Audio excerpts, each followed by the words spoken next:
Okay.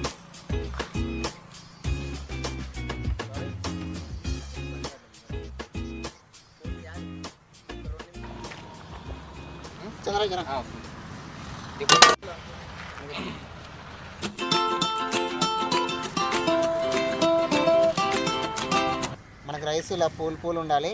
పూలు ఉంటే మనకి బిర్యానీ బాగుంటుంది. మనకి ఇలా సర్వ్ చేసుకొని పక్కకు పెట్టుకోవాలి. ఇప్పుడు మనము చికెన్ రెడీ చేద్దాము. ఇప్పుడు మనం చికెన్ ఇట్లా తీసుకొని మొత్తం నీట్గా కడుక్కోవాలి.